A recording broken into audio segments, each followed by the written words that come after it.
कि एक आदमी रोटी बेलता है, एक आदमी रोटी खाता है, एक तीसरा आदमी भी है जो न रोटी बेलता है न रोटी खाता है, वो सिर्फ रोटी से खेलता है। वो तीसरा आदमी कौन है? मेरे देश की संसद मौन है। सभापति महोदय, वो भी क्या दिन थे जब संसद में देश का बजट पेश होता था तो देश की सड़कें ठहर जाया करती थीं। रेल बजट पेश होता था तो लोगों की उम्मीदें रेल के डिब्बों की तरह पटरियों पर दौड़ने लगती थीं। पूरा देश धड़कने रोक करके वित्त मंत्री और रेल मंत्री को सुना करता था। अफसोस, अब बजट पेश हो जाता है, मीडिया चैनल सरकार का महिमा मंडन करते हैं और बेचारी जनता बजट के आंकड़ों के शब्द जाल में उलझी हुई महीनों बाद समझ पाती है कि उसका तो फिर से कट गया। सभापति महोदय, पिछले 2 साल अमृतकालीन बजट पेश किए गए और इस बार एक नई शब्दावली गढ़ी गई है, तुष्टीकरण बनाम संतुष्टीकरण का बजट। सभापति महोदय, सुनने में कितना अलंकारिक लगता है ये शब्द। सोच रहा हूं देश की वित्त मंत्री और प्रधानमंत्री जी से पूछूं कि आखिर किसकी संतुष्टि? जिस बजट में मनरेगा के लिए 1 रुपए की बढ़ोतरी ना हो, वही पुराना 86,000 करोड़, जबकि पहले ही 9,754 करोड़ का घाटा हो, जिस मनरेगा से करोड़ों मजदूरों के घर में चूल्हा जलता हो, उस मनरेगा में काम करने वाले गरीब मजदूरों के लिए अगर आपके खजाने से 1 रुपया भी इजाफी नहीं निकल सका तो भला कौन संतुष्ट हुआ साहब? इस देश का गरीब मजदूर या आपके उद्योगपति दोस्त? वो जो महाराष्ट्र में लोकसभा और विधानसभा के बीच में 40 लाख मतदाता बढ़ाए गए थे, अरे उन्हीं के लिए मनरेगा का थोड़ा सा बजट बढ़ा देते। क्या उसमें मनरेगा का एक भी मजदूर नहीं था 40 लाख लोगों में? सारे के सारे 12 लाख की छूट वाले से आगे के लोग थे। सभापति महोदय, कल जब वित्त मंत्री जी देश की संसद में भाषण दे रही थी तो वहां मुंबई में कोई गरीब इंसान जब अपनी जेब टटोल करके अपनी मोटरसाइकिल में 1 लीटर पेट्रोल भरवा रहा था तो उस पेट्रोल की कीमत थी 103 रुपया प्रति लीटर। आखिर इतना महंगा पेट्रोल डीजल खरीद के कौन संतुष्ट हो रहा है? इस देश के गरीब लोग या फिर सरकार के चहेते धन्ना सेठ? सभापति महोदय, वित्त मंत्री जी इस बजट को मध्यम वर्ग को संतुष्ट 1 रुपए से भी लूडो शुरू हो जाता है, सही है ना? तो इंडिया में 10 करोड़ से ज्यादा लोग।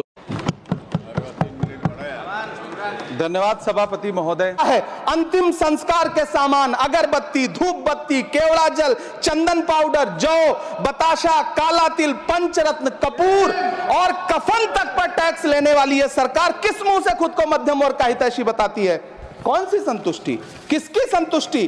कदम कदम पर टैक्स देकर लुटने वाली जनता की या फिर जनता से टैक्स वसूल करके धन्ना सेठों का खजाना भरने वाली सरकार की? किसकी संतुष्टि? सभापति महोदय, 18 अगस्त 2015 आरा का बिहार का ऐतिहासिक मैदान, सजा हुआ मंच, हजारों की भीड़ और सामने खड़े हुए देश के प्रधानमंत्री का भाषण। बिहार के भाइयों बहनों, आज मैं बिहार के लिए पैकेज की घोषणा कर रहा हूं। 50,000 करोड़ कर दूं कि ज्यादा कर दूं? अखिलेश भाई, 60,000 करोड़ कर दूं कि ज्यादा कर दूं?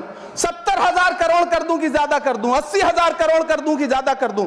चलो, मैं बिहार को 1.25 लाख करोड़ का पैकेज दे रहा हूं। 10 साल हो गए सभापति महोदय, वही ढाक के 3 पात। बिहार आज भी विकास की बाट जो हो रहा है। भाषण आज भी प्रधानमंत्री जी के यूट्यूब चैनल पर सुना जा सकता है। जो झूठ बोल के करता है मुतमईन सबको, वो झूठ बोल के खुद मुतमईन नहीं होता।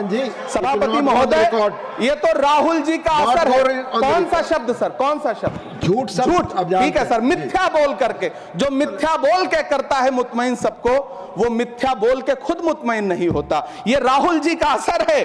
जो मखाना बोर्ड की घोषणा हुई, अखिलेश जी आपको याद होगा, भारत जोड़ो न्याय यात्रा में 30 जनवरी 2024 को बिहार के रंगभूमि मैदान में राहुल गांधी जी का पूर्णिया में भाषण था और उसमें मखाना को लेकर उन्होंने आवाज उठाई थी। यह उनका असर है कि आपको मखाना बोर्ड बनाना पड़ा, वरना तो आप मैखाना बोर्ड बनाने वाले लोग हैं। सभापति महोदय, बिहार को झूठे पैकेज और चुनावी दिलासे देना बंद करिए। आज भी जब कोसी में बाढ़ आती है तो पूरा सीमांचल बर्बाद हो जाता है। मैंने उस तबाही को अपनी आंखों से देखा है। 2016-17 की बाढ़ में अपने इन्हीं हाथों से राहत सामग्री बांटी है मैंने। अगर सच में बिहार के लिए कुछ करना चाहते हैं तो बिहार को बाढ़ से बचाने का प्रबंध करिए। पूर्णिया एयरपोर्ट 10 साल से बाट जो रहा है, घोषणा 2014 में हुई, बन के आज तक तैयार नहीं हुआ। अलीगढ़ मुस्लिम विश्वविद्यालय का किशनगंज सेंटर बजट के अभाव में दम तोड़ता जा रहा है। मैंने पिछले बजट सत्र में भी आवाज उठाई थी। आज फिर वित्त मंत्री जी से अनुरोध करना चाहता हूं दामन फैला करके कि अलीगढ़ मुस्लिम विश्वविद्यालय का किशनगंज सेंटर बन जाने दीजिए। आखिर कौन सी नफरत है? यह मुल्क हमारा भी है, इस मुल्क की मिट्टी में हमारा भी खून पसीना शामिल है। हमसे इतनी भी क्या नफरत? रिश्तों की ये नाजुक डोरें तोड़ी थोड़ी जाती हैं, अपनी आंखें दुखती हो तो फोड़ी थोड़ी जाती हैं। सभापति महोदय, अल्पसंख्यक मंत्रालय का बजट काटकर मौलाना आजाद नेशनल फेलोशिप बंद कर देना, प्री मैट्रिक स्कॉलरशिप बंद कर देना, नई मंजिल योजना बंद करना, धरोहर योजना बंद करना। 2024-25 के बजट में माइनॉरिटी मिनिस्ट्री के लिए 3183 करोड़ रुपए की घोषणा हुई, लेकिन देश को हैरत होगी कि बाद में समीक्षा करके लगभग आधा कर दिया गया, 1868 करोड़ रुपए। मैं तो सरकार से पूछना है कि कौन संतुष्ट हुआ? इस देश का अल्पसंख्यक संतुष्ट हुआ या आप संतुष्ट हुए? देना चाहता हूं। कंप्यूटर देने की बात तो छोड़िए, पढ़ाई के लिए जो स्कॉलरशिप मिल रही थी उसको भी छीन लिया आपने। किसको संतुष्ट करने के लिए? हम समझते हैं इस साजिश को। आप माइनॉरिटी मिनिस्ट्री का बजट काटते काटते एक दिन मिनिस्ट्री को ही बंद कर देना चाहते हैं। वो जहर देता तो सबकी नजर में आ जाता, सो ये किया कि हमें वक्त पर दवाएं न दी।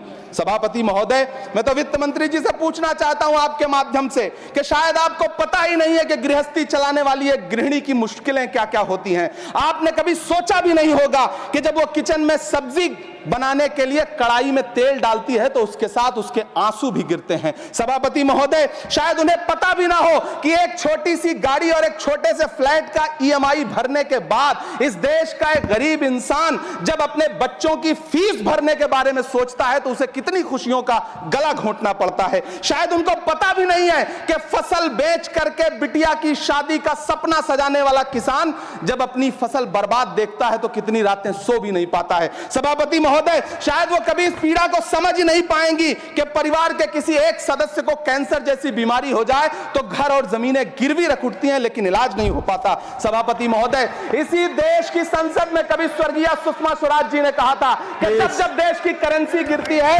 तब देश की प्रतिष्ठा गिरती है। एक तरफ कोलंबिया जैसा छोटा सा देश और उसके प्रधानमंत्री गुस्तावो पेत्रो खड़े हैं जो कोलंबिया के नागरिकों को हथकड़ी लगाकर लाने वाले जहाज को अमेरिका बैरंग वापस लौटा दे रहे हैं, और दूसरी तरफ हमारे प्रधानमंत्री जी खड़े हैं जो बेड़ी और हथकड़ी लगा करके लाए गए बेटों के अपमान पर एक शब्द नहीं बोल रहे हैं। सभापति महोदय, मैं इतिहास के पन्ने पलट रहा हूं, मुझे दो किरदार याद आ रहे हैं। एक तरफ निक्सन के 7वें बेड़े की धमकियों के सामने लोहे की तरह अडिग इंदिरा गांधी खड़ी हैं, तो दूसरी तरफ खुद ही नमस्ते ट्रंप का नारा लगाते हुए प्रधानमंत्री जी खड़े हैं। मेरे कानों में सुषमा स्वराज जी की आवाज, देश मुक्त भारत का नारा लगाने वाले प्रधानमंत्री जी अपनी पथराई आंखों से किंग कर्तव्य विमूढ़ होकर समीक्षा में लगे हुए हैं कि आखिर कसर कहां रह गई।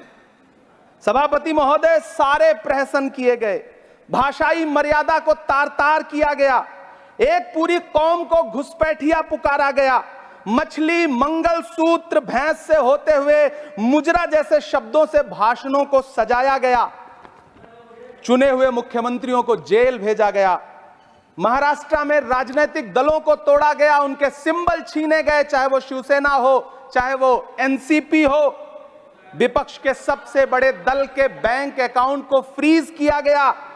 उसके बाद मोदी सरकार चुनाव लड़ने के लिए जनता के दरबार में गई, लेकिन वाहरी जनता ने दिखा दिया कि दर्द की हद से गुजारे तो सभी जाएंगे, दर्द की हद से गुजारे तो सभी जाएंगे, तैरे या डूबे किनारे तो सभी जाएंगे, कोई कितनी भी बुलंदी पे चला जाए मगर आसमानों से उतारे तो सभी जाएंगे।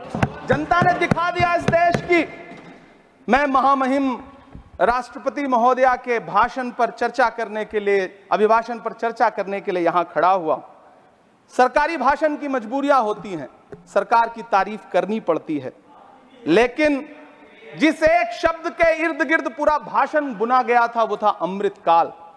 सभापति महोदय, छात्र नौकरी मांगने पर लाठियां खा रहे हैं, 2 जून की रोटी मुहाल है, पेपर लीक ने लाखों छात्रों का भविष्य चौपट कर दिया है और देश को बताया जा रहा है कि अमृतकाल आया है।